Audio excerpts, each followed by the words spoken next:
Which Side Podcast is a proud member of the Which Side Media Collective. This week's episode is brought to you by Prisoner Support. Right now, until September 9th, if you order anything on the Which Side Media Collective store and enter promo code ABC, you'll get a free Anarchist Black Cross patch with every order. To be fair, if you forget it, I'll still throw one in for you. Sounds good. Yeah, I mean, just, use the code. That way we know you heard it, but I'm still going to give them. Just go. Get an order. Get a free patch. WhичSideCollective.org.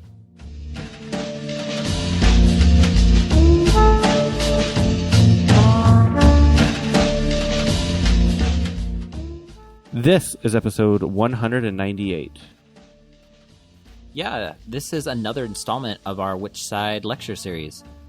This week, we bring you Tucson ABC speaking in Salt Lake City about the upcoming September 9th prisoner-led work stoppage. So, give it a listen and get involved. Hey Jordan, what news and events we have coming up?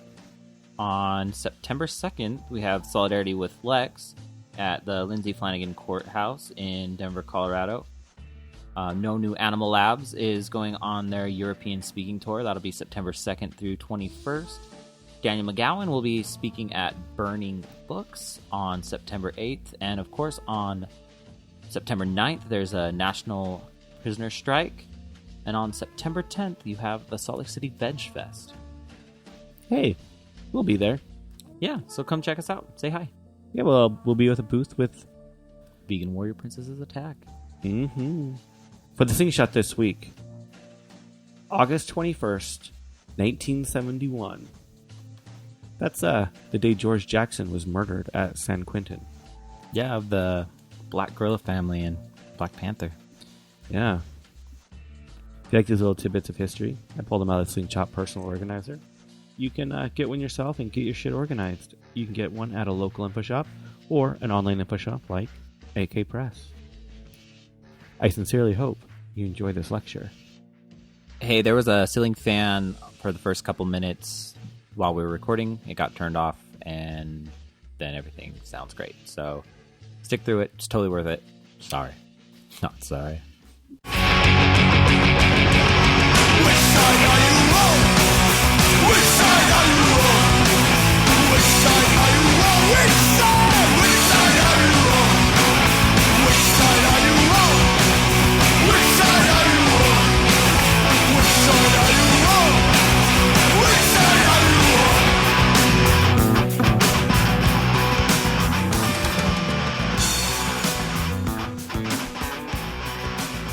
I think we'll have to start now. Just to introduce ourselves, we're from Tucson ABC. I'm Maggie. Oh gosh. Hi. You know at least some of it. And if you don't know already, ABC stands for Anarchist Black Cross. It's an organization that organizes around prison abolition and resistance, as well as trying to support prisoners. Originally, it was formed to support prisoners, more radical prisoners like anarchists, but it's moving towards evolving to support all prisoners, based on this idea that all prisoners are political. And we'll be going over that idea more in the presentation. So this is the first time that we've done this presentation, so we'll probably go make some mistakes. And if you have any questions or need any clarification anytime throughout, please let us know. Or if you have any ideas or just want to, say your piece, we'd be happy to stop and do that. Today's presentation is entitled Prisoner Support for Prison Abolition. What we're going to do is sort of go over the history of policing and prisons, as well as the history of prisoner resistance, and then go into more focused talk about what we do in Tucson specifically to organize around prison abolition. So one thing I want to note is that we're going to be talking about white supremacy, specifically about anti-Black racism. And this is just one facet of white supremacy, and we just want to note that it's a much bigger and more complex idea, but today we'll be focusing more on that. Also want to note that our goal with this presentation is to disseminate more information about prison, the national prison strike that's going to be occurring on September 9th of this year. We'll be talking about that more in the presentation, but keep that in mind.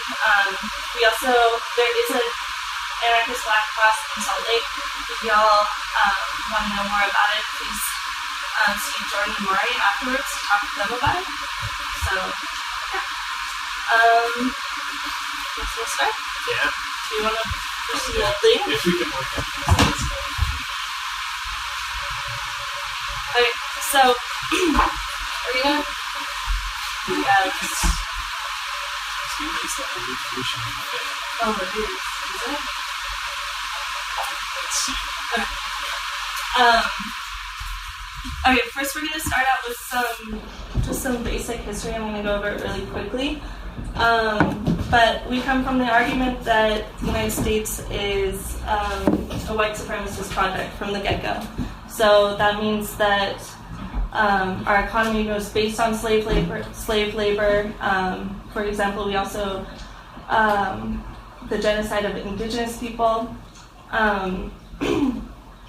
and sort of created a legal framework from the get-go that dehumanized, exploited, and subjugated Black folks and indigenous folks. And you can see this in the 3/5 compromise, which dehumanized Black folks to 3/5 of a human, right? And a lot of people point to the Civil War as being when slavery was undone, right? But we argue that the Civil War the goal of that war was simply to keep the Union together. It was not about slavery. And people often point to the Emancipation Proclamation for that. And actually the Emancipation Proclamation did not outlaw slavery. It actually did not grant citizenry rights to ex-slaves. And it was mostly about preserving the Union by giving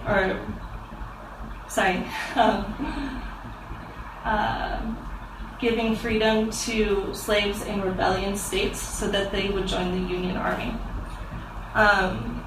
So that's like the first era that we want to point to of racial control in the United States, slavery. And then after the Civil War with the 13th Amendment that undid slavery, there are Jim Crow laws that are put into to use that creates another legal framework of racial control. And you're probably familiar with some Jim Crow laws already. We have discrimination of Black folks for voting, redlining, which is a process of putting Black folks in certain neighborhoods, which did not just occur in the South, but occurred throughout the United States. We also have not having access to public services, like schools, like transportation, things like that, and overall just not being able to be in civil life at all. So that's sort of the second era that we point to for racial control, is the Jim Crow laws. And then finally, the last era that we see is mass incarceration, which really happened after the Civil Rights Movement. So in the Civil Rights Movement, we're undoing a lot of the Jim Crow laws that were produced after the Civil War, but the state's response to that is by incarcerating Black and brown folks to a large degree. And I'm going to hand it over to Josh to talk about mass incarceration. Okay. And before we do that, I do want to make the connection here. You can't really see it, but the 13th Amendment says that neither slavery nor involuntary servitude, except as punishment for the crime where of the party shall have been duly convicted. So, as you can see, there's a continuity between slavery and incarceration. So you can be a slave if you are incarcerated. And, yeah.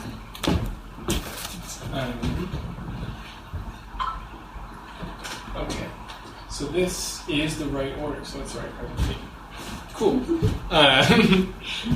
Neat. Well, we kind of skipped over a big thing that we're going to go back and try to look at in greater detail later on, which is kind of like this transition between the Jim Crow era of white supremacist racial control and mass incarceration, because there are kind of like a number of interesting things that go on in that transition that still impact the way that policing and prisons work today, and that there are important lessons to be drawn from that. So we'll go back to that in a little bit. But I think because we're kind of talking about prisons in this presentation, that it might be worthwhile to try to give kind of like a snapshot of what mass incarceration looks like. So this is a graph of the U.S. prison population with the year down here, which is really hard to see, but right around the time it starts kicking up is like 1970, 1975, and the prison population in the United States basically just explodes from there, and lands where it is now, which is about 2.2 million people in prison in the United States, and like 7 million people in the broader prison system, being like either incarcerated in prisons or jails, or on probation or parole, or in some kind of supervised framework from the legal and the judicial system. 7 million people is like 1 in every 35 adult Americans. So lots and lots of people, and to kind of like maybe drive that home a little bit more, both by sheer numbers and by percentage of the population incarcerated, the U.S. has more people in prison than anywhere else in the world, both now and as long as there are records. So this is like prison society. We live in like prison society as it has never existed before. And yeah, to like the very most severe degree. Again, yeah. So is that per capita or sheer numbers? Both. So yeah, so like both per capita, and then also of course there are like plenty of countries like India or whatever with a far greater population. Still by sheer numbers, we're still have more people in prison. So yeah, lots and lots of people in prison. We'll talk again kind of about that like interesting transition period, but I think maybe it's important to note kind of like once mass incarceration kind of became the strategy of white supremacist racial control in the United States and was a bit more entrenched, to talk a little bit about like what the drivers were that shot those numbers up so high. And one of those is kind of like quality of life, or like broken window theory policing, which maybe I'll talk about a little bit more later, which is like the aggressive policing of like, I don't know, like vagrancy laws and things like that, that was far disproportionately targeted at black and brown folks by racist police officers. And then also the war on drugs, which I feel like is kind of like the really familiar thing that maybe a lot of us have heard of or know something about. This also was really disproportionately targeted at black and brown folks. Black and brown folks use drugs at about the same rate as white folks. They deal drugs at like lower rate than white folks, but this doesn't stop them from being incarcerated for those crimes at like a monumentally larger rate.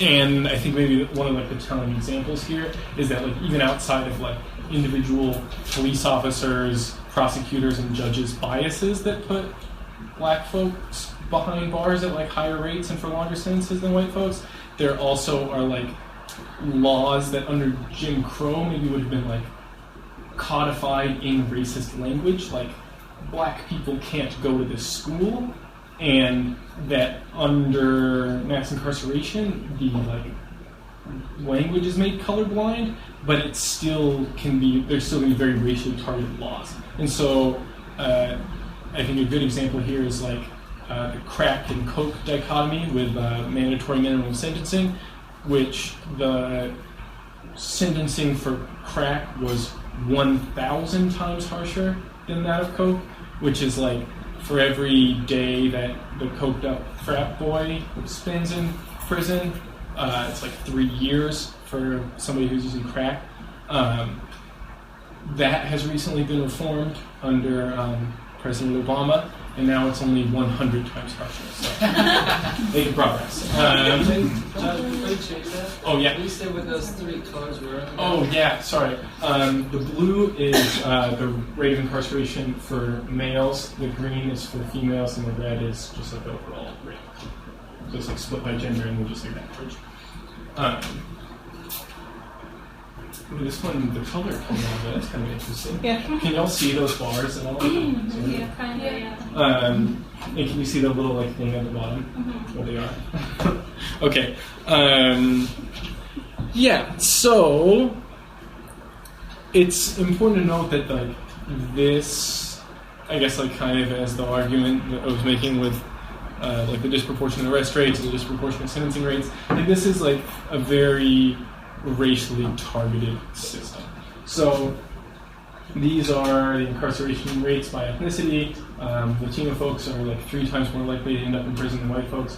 Black folks are like 5 times more likely.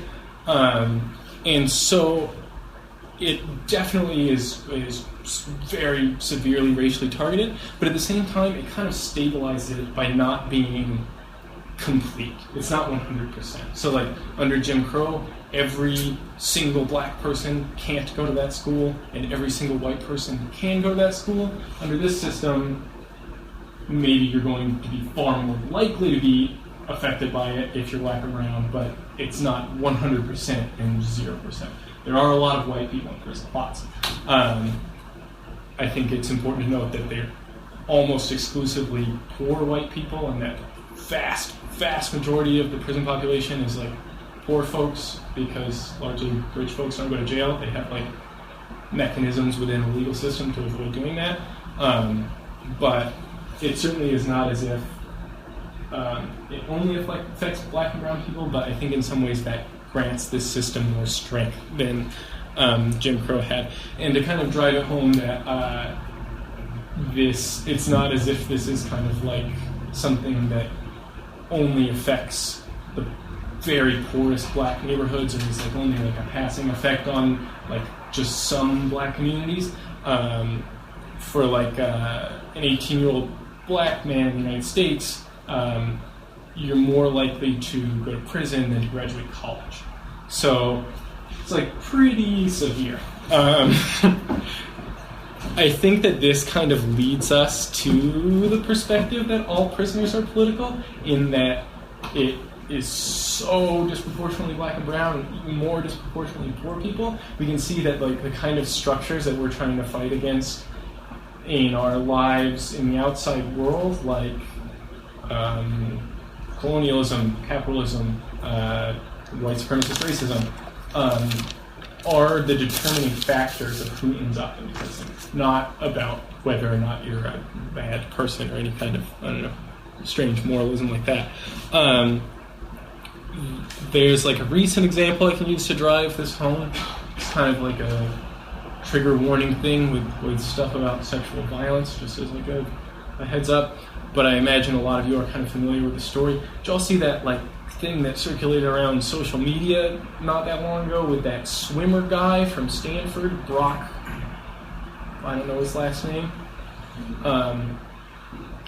to give kind of like a very brief bit of that case. He is like cartoonishly the version of the person that people say that's the reason prisons exist. He's a fucking sociopathic nutcase who raped someone who was passed out in the street behind a dumpster, and then was witnessed doing so and caught.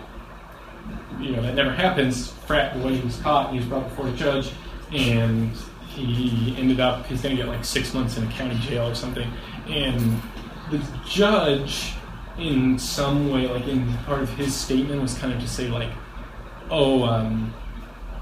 I'm really worried, you know, I can tell that he's a good kid from a good family, and I'm really worried that prison would be hard on him, and it would hurt him, and it would, you know, it would be a harmful place for him. Of course, I think the response is like, prison is a harmful place for everybody, but he implicitly in his comments kind of like proves our point that from the perspective of the people that administer this system, prison isn't meant for rich white swimmer guys that go to Stanford. It's meant for like poor folks and far disproportionately black and brown folks. Another thing to run through really quick is Maggie kind of pointed out that there's like direct continuities between slavery and mass incarceration in that under the law, under the constitutional amendment that outlawed slavery, there's an exception for incarcerated people. Of course, we don't really think it's any big coincidence that like when the Jim Crow system of racial control started falling apart, suddenly there are lots and lots more imprisoned black and brown folks. But that there also are continuities, perhaps even more striking ones, between Jim Crow, between just the former era of racial control and mass incarceration.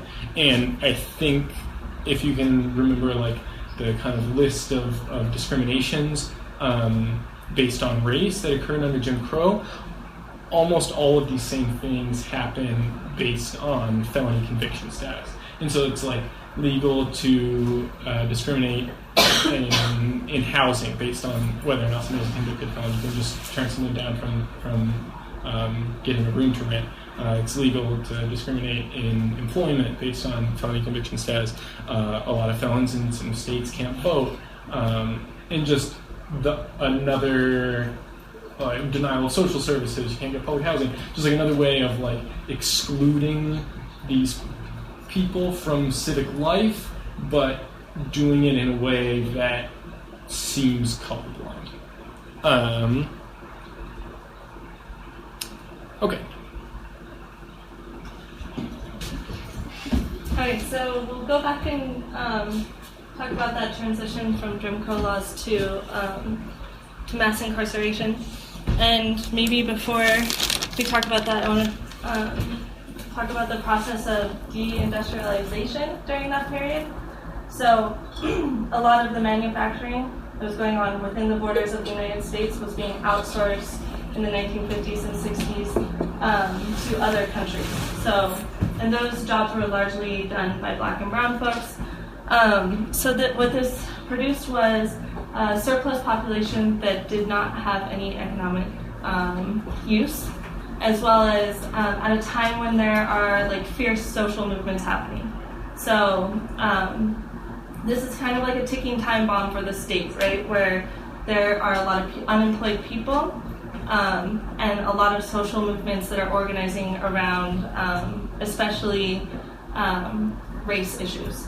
So what I want to talk about is how the state responded to black movements during the time. So we sort of probably already know the whitewashed history, right, of like Martin Luther King and peaceful protests, civil disobedience, things like that. And that's what sort of undid the Jim Crow laws. But another faction of this movement was more radical or revolutionary groups like the Black Panther Party and other black liberation groups that used tactics that were like property destruction, armed resistance, protecting their own communities from the police, things like that. So what the state really did was legitimize those that would compromise with the state. So movements that would work with the state to create reform. And so we see those Jim Crow laws being undone with civil rights amendments, but on the other side of it, we see harsh repression of those that are radical, that are unwilling to compromise with the state. And what happens is that they incarcerate them. They also straight up kill people. One example is if you look at a list of political prisoners, you'll see Anarchist Black Cross in New York actually puts out a list of political prisoners, and a lot of them are Black Panther and Black liberation folks that are still in jail to this day that were imprisoned during the 60s and 70s. Along with incarceration, it's just harsh repression. So, for example, in 1985, a Black liberation group called MOVE had a collective house in Philadelphia. What the state did was just bomb the house and it killed the leader of the movement. It killed 5 children, and then it started a fire that destroyed 65 houses in the neighborhood. And this is like indicative of state responses to people unwilling to compromise with the state through reform. And so, I guess with that, we want to see maybe more broadly how this two-pronged strategy, right? Legitimize those that will compromise with the state and delegitimize those that are radical. Yeah. Okay. Oh, it's kind of long mixed up, but it's not so bad. Cool. So one of the ways that this kind of like two-pronged strategy is carried out is through this new policing strategy of counterinsurgency that emerged during this time. There's a case study, I think, from the like this turbulent era that kind of speaks to what directions resistance was going in, and then also the methods developed to try to prevent that from happening by the state. So my go-to is the Watts riots in Los Angeles in 1965. And so Watts was a neighborhood and part of the broader part of Los Angeles that had that redlining process happen to it during the era of Jim Crow, segregated, economically depressed black ghetto, essentially. And in 1965, a police officer pulled over a black guy for drunk driving was the charge that he was going for them. Started to rough him up, and neighbors saw, turned into a confrontation with the police, and then from there kind of spread into all-out rebellion throughout the city. Kind of a not unfamiliar thing if we think about it in like the current context. But it was really, really intense 6 days of rioting that people like pried up the sidewalk and broke it into pieces. They would have stuff to throw at the cops when they came into the neighborhood. They targeted government buildings and like white businesses that were there to profit off of black poverty, and looted and burned them, and just had like a level of kind of social unrest that maybe hadn't been seen in the United States for a long time. It wouldn't be seen again, I think, until maybe like just these past couple of years. In the process of trying to regain control of the situation, police called in the National Guard. They like kind of fired indiscriminately with live ammunition at people. They killed like 35 folks. And in the aftermath, the police chief of Los Angeles debuted to the world the first ever SWAT team, Special Weapons and Tactics. And the explicit stated justification for this by the Los Angeles Police Department was to have a force trained with military tactics and equipped with military-style weaponry that would be capable of heading off things like Watts from happening in the future. So this would be like the militarization side of the counterinsurgency strategy. But there's another side.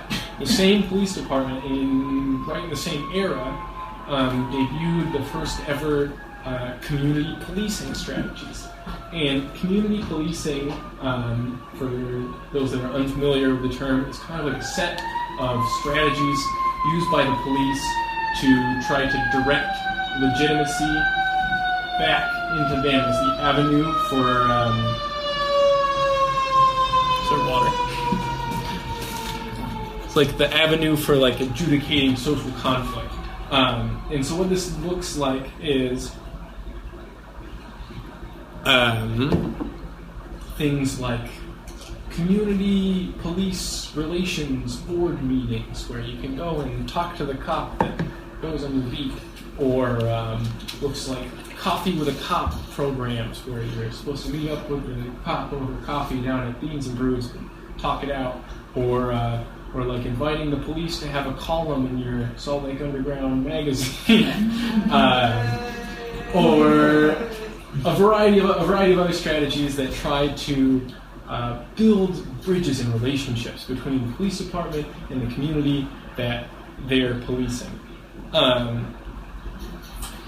This is part of a military strategy that has become kind of like the mainstream doctrine of what modern policing is about, which is counterinsurgency, which is kind of the idea that like any population that's being policed is like a potentially insurgent force, and you need to be simultaneously trying to win their hearts and minds over, like this friendly cop here, and be preparing militarily for if you don't win their hearts and minds over and they revolt, as we've seen recently in places like Baltimore or Ferguson.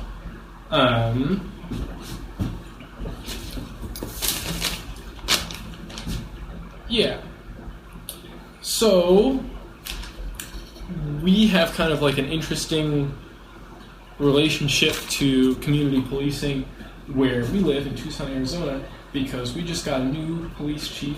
His name is Chris Magnus. Liberals really like him because, among other reasons, he's a gay guy. He's openly gay. He's married, and I think that makes a lot of liberals feel more comfortable with their police chief. In addition to that, he before he was Tucson's police chief, he was over at a city in California called Richmond. And when the Black Lives Matter movement first really kicked off in the United States in 2014, he went outside to the protesters in front of his police department building, and he got a Black Lives Matter sign from one of them, and stood there with him. People took pictures, and he made the national news. This is exactly a PR campaign and has no reflection whatsoever on like the racialized nature of his policing, and so he's like a very big proponent of the community policing strategy, and part of what that entails is the aggressive policing of quality of life crimes, and so has really high arrest rates for things like vagrancy and public drunkenness and whatever else, and these tend to target marginalized people and tend to be victimless crimes as well. And the arrest rate for the United States, of course, is disproportionately brown and black people are arrested at far higher rates than white folks. In his police department, it was even higher than the national average. And so him going out and holding the sign and wanting to meet people and have community meetings doesn't change the nature of his policing, but it does a good job of directing legitimacy back into his police department. We, in preparation for this talk, looked over this zine about that some folks in Chicago put together who attended a bunch of the community police relations meetings in Chicago that they were having, in part specifically in response to kind of the wave of like anti-police unrest that swept the country. And the folks found that basically the people who end up at community relations boards meeting with the police are exactly the type of people you would expect to feel comfortable having meetings with the police. It's like snitches, property owners, white gentrifiers, and they typically go to these meetings and complain about the people in their neighborhood who are out listening to music on their porch late at night, or drinking in public, or think they can smell pot from the neighbor's yard, or all the normal fun things that most of us like to do. They're there to report them to the police, and the police are there in those meetings to encourage them to call the police over quality of life issues like that. Even when these boards take on a different character, like we just saw that the police chief here, strangely named Michael Brown, is putting together a series of meetings to try to talk about race and policing. The other important factor is that they're never going to give these organizations teeth. Like, they're never going to give them the ability to, like, put an officer on parole or get somebody out of a neighborhood who's a racist asshole it's just to foster dialogue so that people can trust the police in the neighborhood more. So this kind of like, the important takeaway from this is that community policing and militarized policing are two parts of the same strategy. And in contrast to that, I don't know if this is very clear, but maybe some of you guys have seen these signs before. This is Scott Simons, who was at a lot of the anti-police stuff in Salt Lake. This is a picture from Salt Lake City. And can you all see his sign all right? I don't see one at the top. Okay. What's that? Is that better? Yeah, so he's got a sign that says, "When did this," with some smiley-looking cops, "become this," with a SWAT team. And so Scott is a good, cool guy, and it was good to meet him, and I was always happy when he was around at Salt Lake protests. But I think that this is an example of someone falling for that ploy of, there are two ends of a spectrum: community police and militarized police. And what he wants is more of the community police again. He's got smiley cops up there in the corner. And my point would be that those are part of the same strategy. Our other little line that we were talking about and putting this together is, even if they weren't part of the same strategy, officer friendly over here, as noted before, never really existed for particularly marginalized and targeted populations. And so the history of the police in the United States is that it grew, the modern police departments, the first modern police departments in the country, grew directly out of slave patrols in the South, of groups of whites who got together to try to capture escaped slaves. And those were like formalized into police departments. Even in the North, where like that model wasn't what it grew out of, or wasn't imported fully, it was like modern police departments kicked off around the time of lots of immigration. And the idea was sort of, we need police departments to protect us from the immigrant industrial laborers like Italians and whoever else who are going to disturb our way of life as the property class. Yeah. So maybe what we want to drive home with this like first part of the presentation is that like community policing, reform, things like that, they serve to legitimize the police and the state. And what they do is just continue white supremacy, just in different terms. And I don't know if those quotes are very legible, but yeah, that's our main point with that. I'm really just doing this one.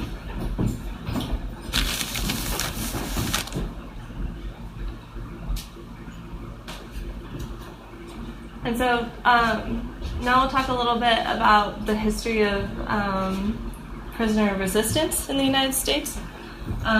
We have three instances up here: Attica in 1971, North Carolina Correctional Center for Women in 1975, and Lucasville, Ohio in 1993.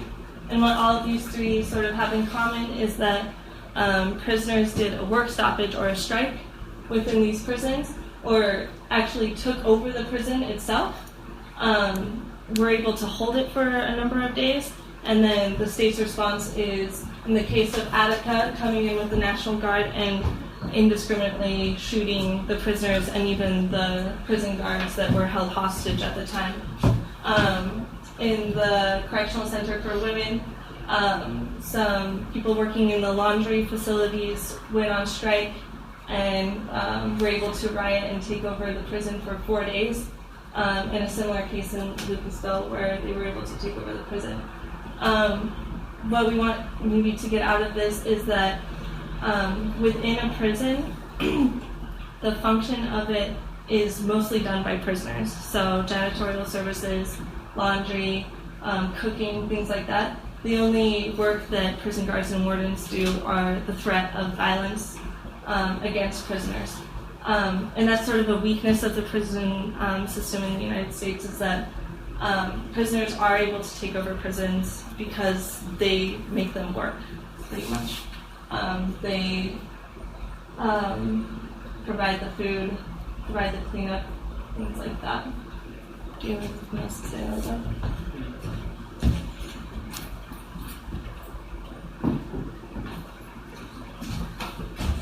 Okay, and then here's another more recent example of prisoners in civil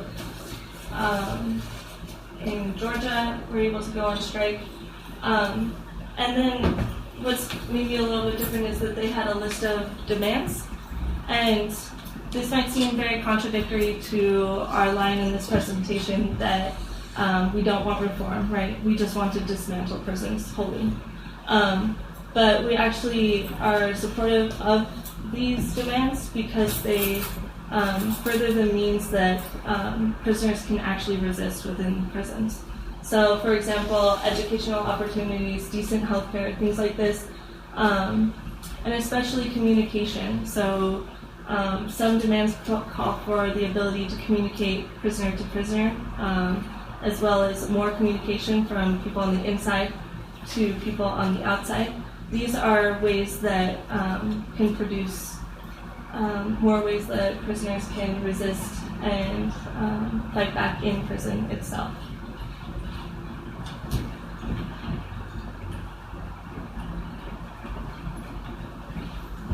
Cool.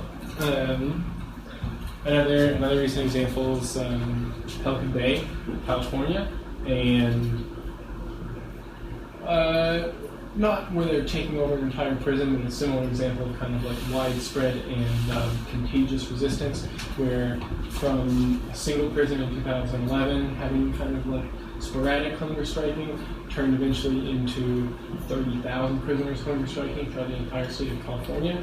And another key component of this was, again, like the ability to communicate, and one of the major demands was to stop the use of solitary confinement as a punishment, because it kind of like puts the most rebellious people in prison out of communication, but then it's like more difficult for them to continue their resistance.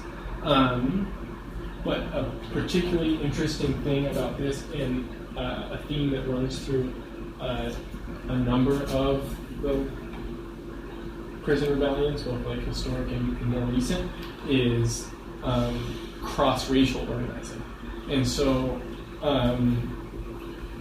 if the outside world, there's a lot of kind of like implicit racial segregation through like different neighborhoods and all these different things,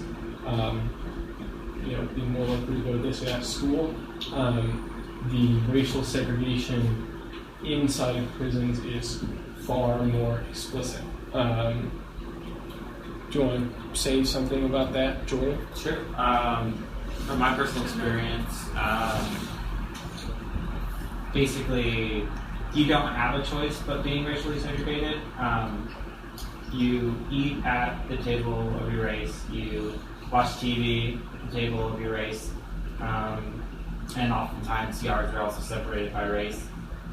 Even in low facilities, this happens. And in facilities where racial tension isn't as high, it still occurs. And guards know about it as well, but they also, they kind of push the boundaries. For example, if there was a table that was in the lunchroom that was empty, but it happened to belong to a certain race, and I wasn't part of that race, I would wait until there was a table from my race that I could sit down at. And if the guard tells me to sit at that table, then I'd go and have to throw my food away and then walk out because I can't sit at that table. There's just no way I can. That's the kind of segregation that occurs. So an interesting theme that runs through a lot of these successful stories of prisoner resistance then is a rejection on the behalf of prisoners of like upholding this racial segregation, at least in as intense a manner anymore. And so one of the things that allowed the Pelican Bay hunger strikes to turn from like a pretty isolated thing into something that spread throughout the whole state of California was that there was like a written, typed up agreement to end hostilities between different racial gangs within the prisons in order to try to accomplish this goal. And so one of our friends in the Tucson ABC, who spent some time in prison, likes to kind of reflect on the idea that one of the things that prisons do, or maybe one of their like less clear functions, is about trying to reinforce in the minds of like marginalized and poor black and white folks, or people of all races, that racial segregation is normal and natural, and that to the degree that it's less explicit on the outside, you know, it still is there. That maybe that's like a natural good thing. And I think that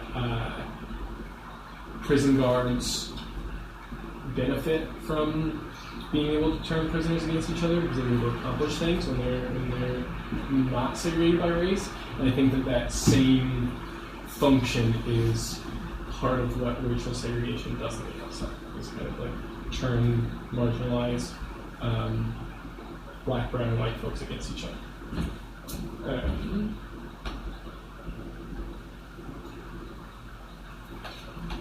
Okay, and this is another example called the Free Alabama movement, and this is the movement that's sort of backing what will happen on September 9th of the national work stoppage.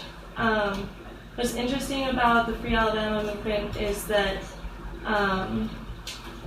that a lot of the work that prisoners do in Alabama is agricultural work, and so sort of harkens back to this idea that prisons are slavery, and what the people in prisons are doing in the fields in Alabama is very similar to what black people were doing hundreds of years ago during slavery.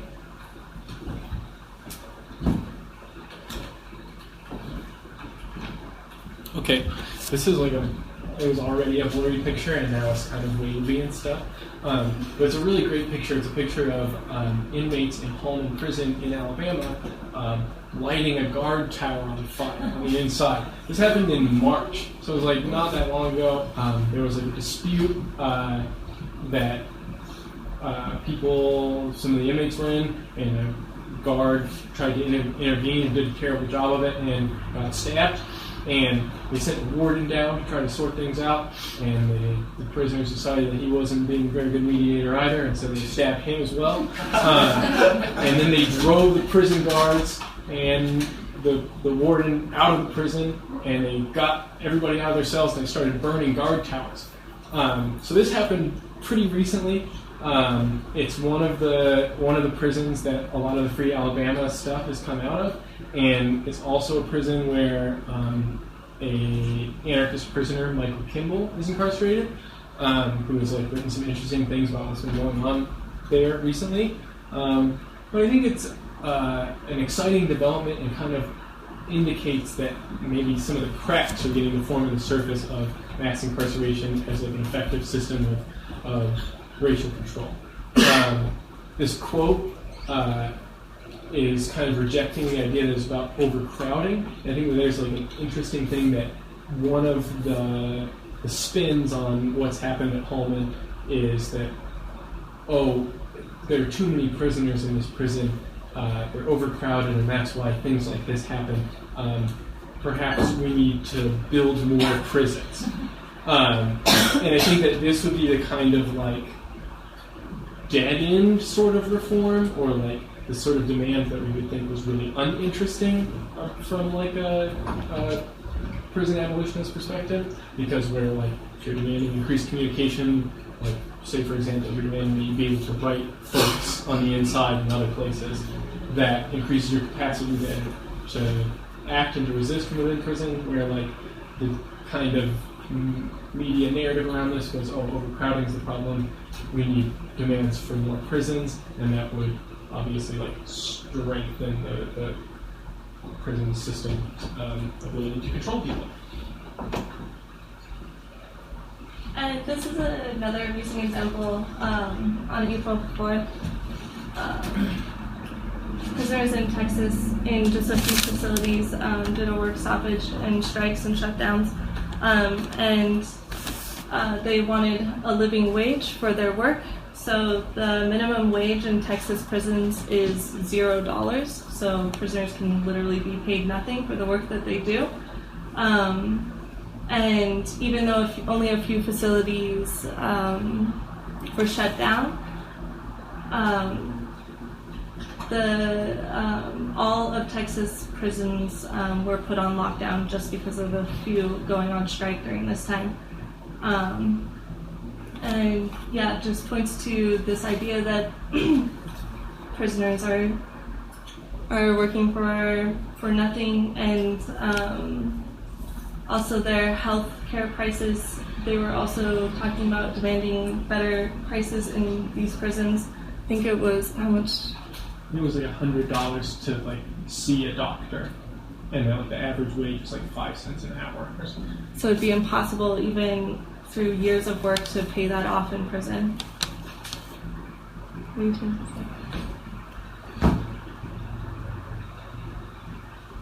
Okay. So this kind of like trajectory of prisoner resistance is kind of like leading towards this thing for September 9th. We have a bunch of zines back there that are all free. We have lots and lots of copies of this call out for a prison strike, which feel free to grab some. We'll try to leave like a budget going.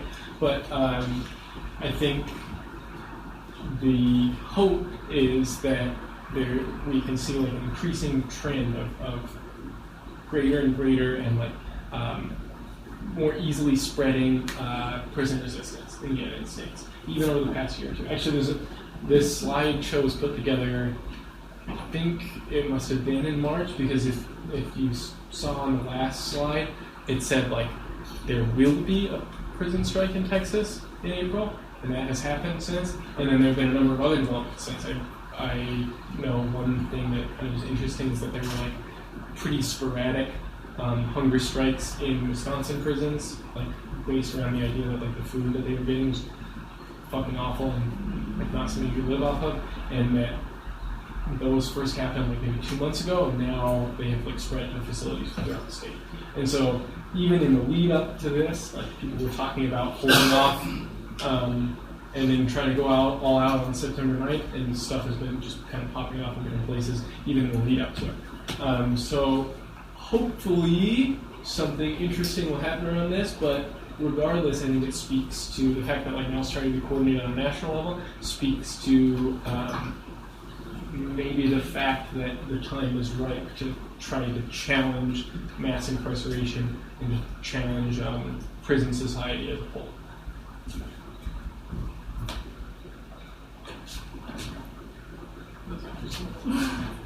Okay, well, We're going to try to track down those things. yeah, for sure.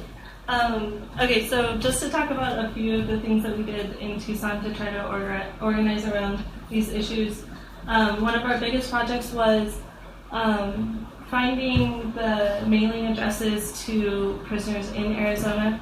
If they're not available to the public, but some organizations try to create websites where you can find that information. One of the biggest places we found prisoner addresses was on the website Pink and Black, which is all for queer prisoners.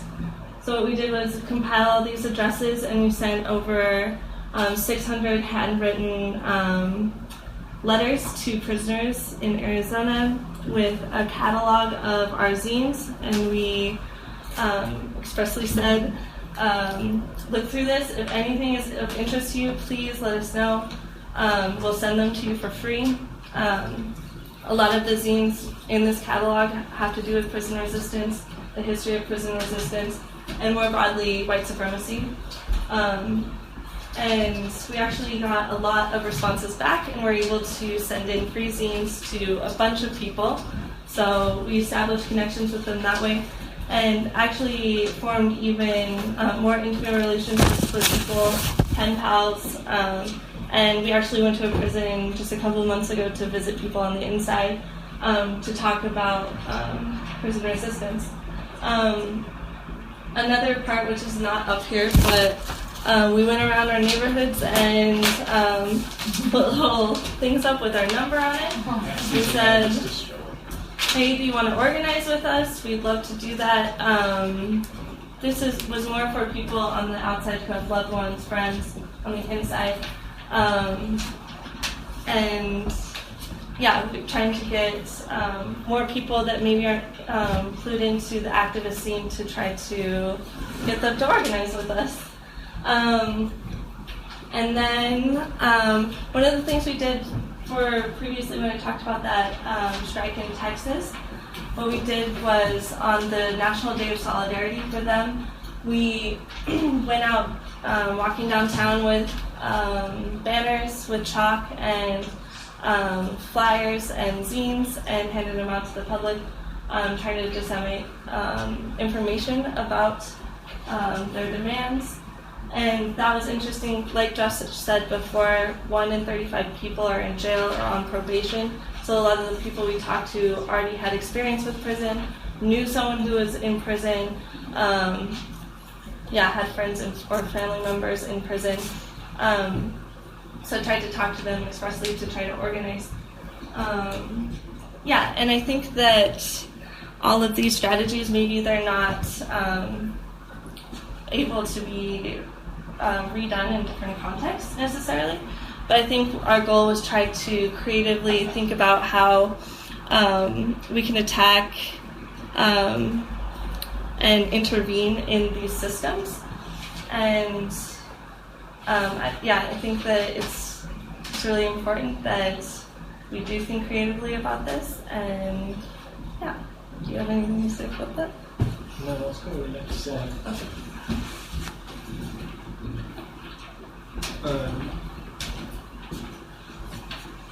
These are two quotes.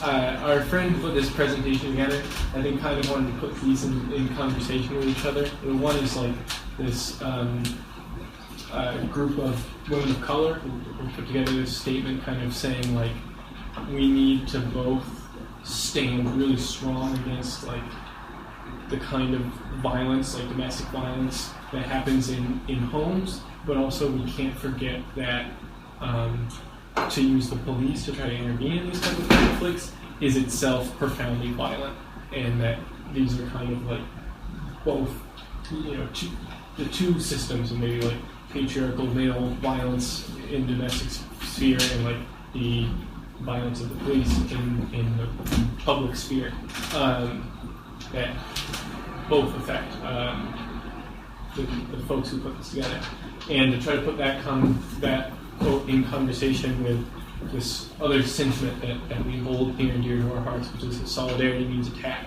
and that maybe the kind of like beautiful vision from this first quote, creating a society based on radical freedom, mutual aid, maybe accountability and passionate reciprocity, is only possible if we're able to successfully dismantle some of the structures we've been talking about throughout this talk. Things like white supremacy, things like prison society, capitalism, what have you.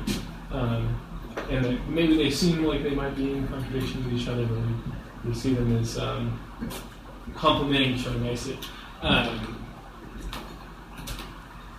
This last thing is the nice kind of feel-good end, but I want to really emphasize that it resonates with me, and something I think about a lot, and I don't think that I have any real conclusions in my mind about, but something that definitely has occurred to me that I'm still pondering over, is the idea that I feel like the folks that I'm around in my life, certainly when I was here in Salt Lake, but definitely also in Tucson, Arizona, are almost entirely like folks with visions of like a totally different world, of like people who are like anti-capitalist, who like understand that prisons are fucked up and that there's no good use for them in this world.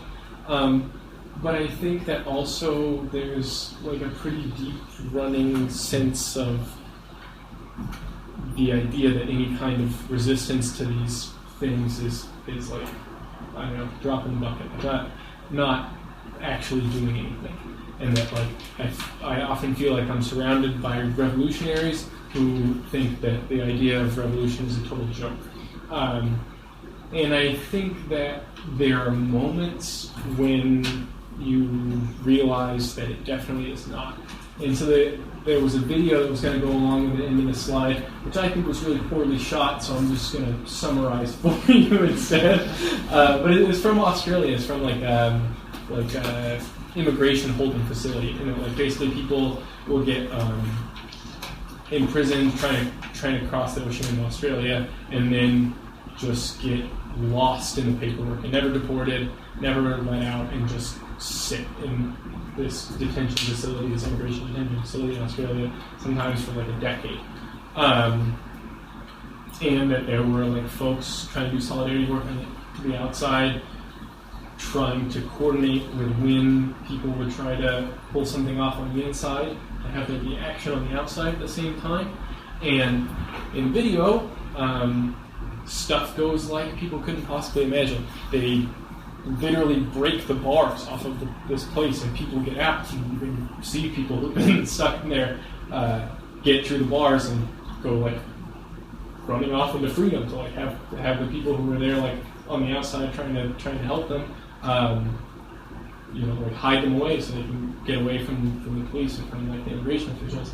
And the quote at the end from the guy is the important part.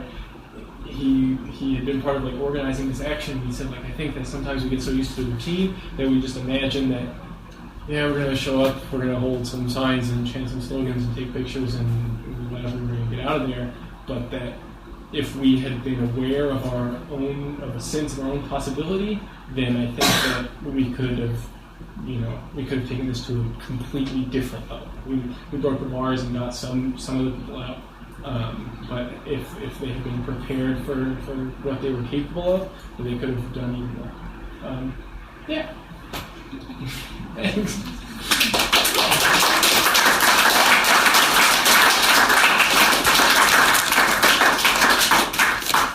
Does anyone have any questions?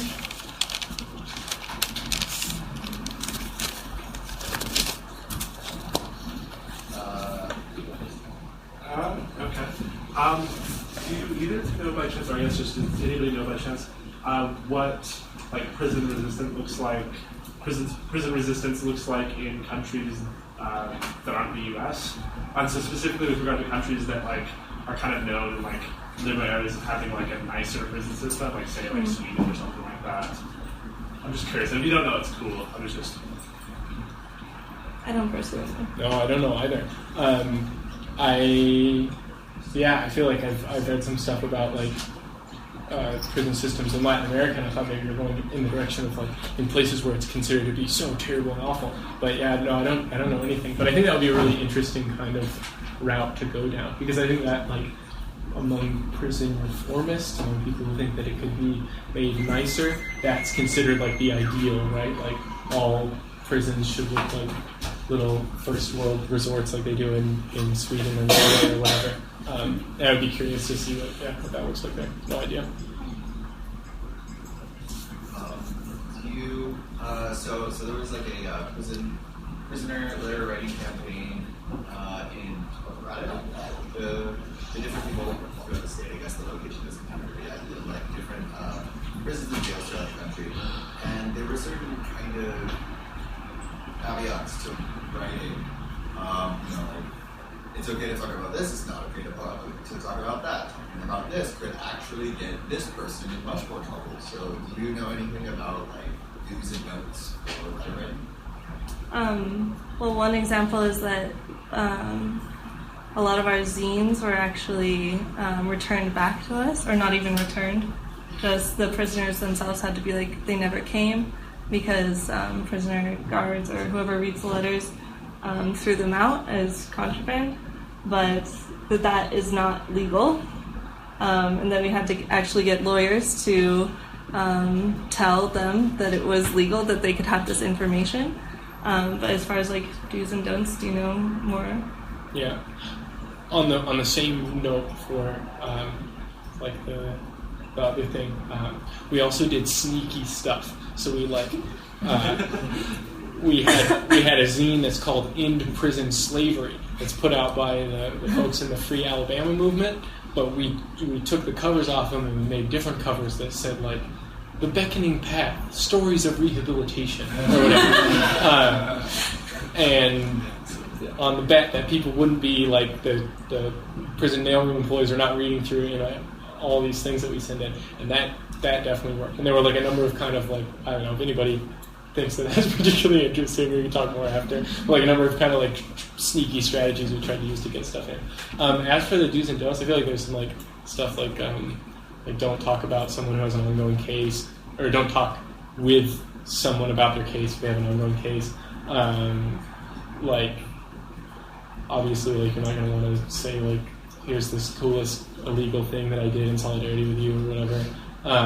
But then also I think typically at like anarchist Black Cross letter writing nights there will be both like literature on like stuff maybe you should avoid, and also like people who are going to be happy to explain it to you.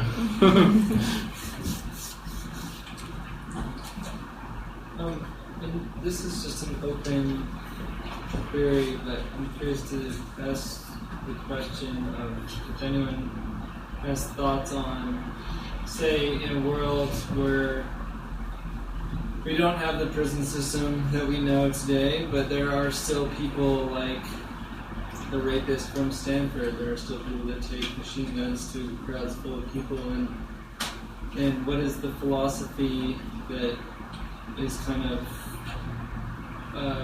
the counter philosophy to a world without prisons when we still have extremely dangerous people in our communities? And if anyone wants to touch on that, because it's still kind of a looming thing philosophically, I think. Well, you prepared for this.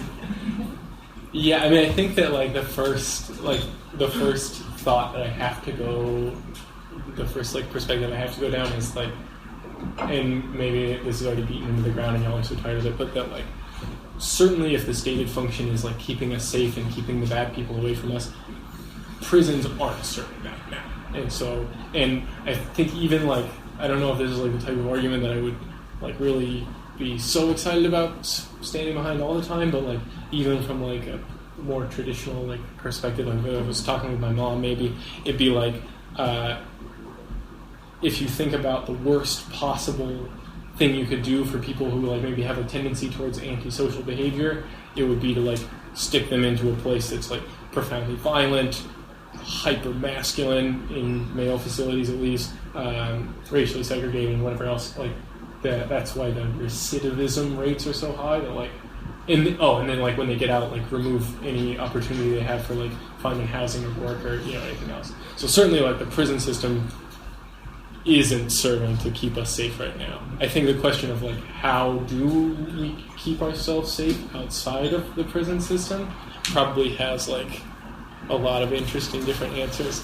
I think, I don't know, what you were kind of saying earlier was like, if we're serious about like an anarchist perspective on things, maybe part of that is like, we're not just critiquing, capitalism and white supremacy, we're certainly critiquing patriarchy. If we think about like the kind of antisocial violence that affects lots and lots of people in lots of different communities, it's like domestic violence, and that maybe like we would do well to like stand behind that critique, or that as we advance these critiques against prisons, we have to be trying to advance in like a radical critique and a radical dismantling of patriarchy at the same time. There's a zine back there called Accounting for Ourselves that kind of like talks about like anarchist strategies of dealing with sexual abuse within their communities without like turning to the courts or the police. Yeah, I mean, I definitely think it's a complex question. I know also, I feel like I'm just citing things that I know are kind of close by now, but I know that the Peter Gelderloos book called Anarchy Works has like a chapter on crime that kind of like suggests different avenues for like dealing with antisocial behavior. I think that like, I don't know, some of the like stated ideas about how to move forward are things like accountability processes and like transformative justice and whatever else. I think some people have like bad taste in their mouths about how that stuff works in practice sometimes, but I know how I think we should deal with the Stanford swimmer guy.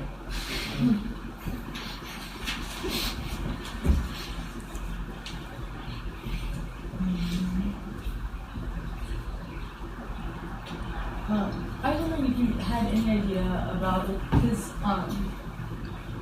about like when people take action inside prisons to rebel or go on hunger strike or fucking burn some watchtowers down.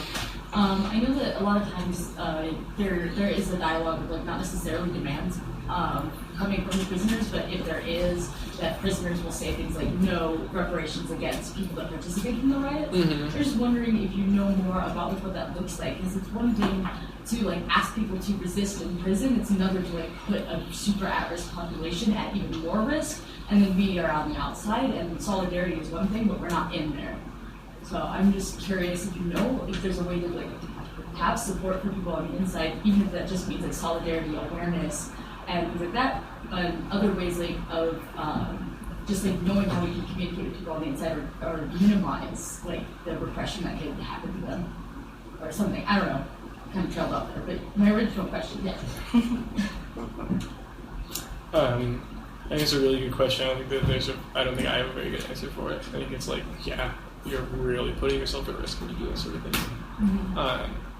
I think that maybe you go back to the quote there at the end of like solidarity means attack, of like the best way to make sure that those people aren't at risk is to do everything you can to dismantle the prison system. But I mean, yeah, I think that you're definitely asking a lot of people who, yeah.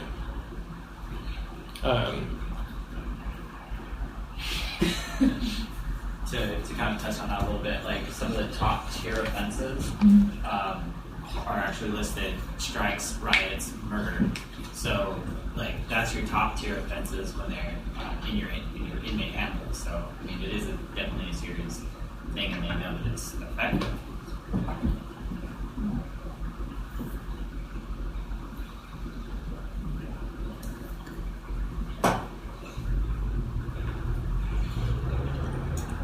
Sorry if you already touched on it when you were late coming in, but what do you think about like efforts to make prisons more, I don't know, like highlighting the inhuman things that go on and like trying to make those systems better? Like I know there are groups that go and do meditation with prisoners, or like bring farming, or like growing food, or like raising endangered species in prisons. Like, do you think that those are beneficial in dismantling the police state, or too liberal and like not effective? I think our line is if those things produce the ability of those prisoners to be able to resist better, then we back them.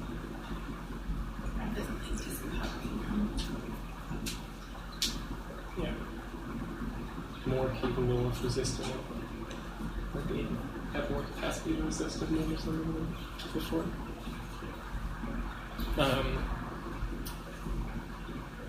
I think rather than continuing in this format, we could like stop and talk in smaller groups or whatever. Show off our scenes. Thanks for coming.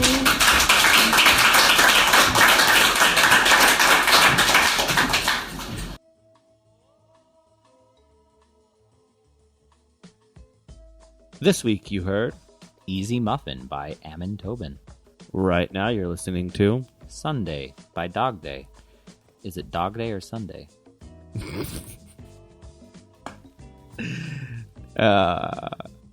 Every week we say, hey, go rate and review us, or go get a friend to listen. This week's no different. If you haven't told a friend about the show and you enjoyed it, tell a friend about the show. Give them to download and listen. And if you liked it enough, go give us a little bit of rating and review. And by enough, I mean just if you enjoyed it. It's free. Helps the show out. It's just a little bit that you can do for us. So go into iTunes, sign in, and say, hey, I dug it. If you don't have iTunes, go onto your favorite podcast aggregate. We're on Google Play, Music, and Stitcher, and many others. Even YouTube. We're on YouTube now. We are. So YouTube that shit up. I don't even know what that means. How do you shit up on YouTube? You can look shit up. You can look shit up. Yeah. So look Which Side Up on YouTube and subscribe. And speaking of subscribing to things, you should be our friends on social media. You can like us, follow us, whatever the social media equivalent is of the social media network that you use, and be our friend. We often talk about things on our social media that we don't talk about on the show. And by often, that's pretty much every day. So find out new things and be our friend. Whichsidepodcast.com. We should get a live journal. Social. What about a dead journal? Do they still have those? I have no idea. I have no idea either. I think it all got replaced by WordPress. Yeah, probably. I mean, it'd make a lot of sense, Blogspot, right? Blogger. Tumblr, I think, would replace a lot of that too, Tumblr, right? that's the yeah, one. Yeah. Yeah. We have one of those. Wow. Aren't we fancy? We don't really use it too often, but things do get posted automatically. Go check us out on Tumblr. We don't use it. Yay! Fuck shit damn. Fuck shit damn.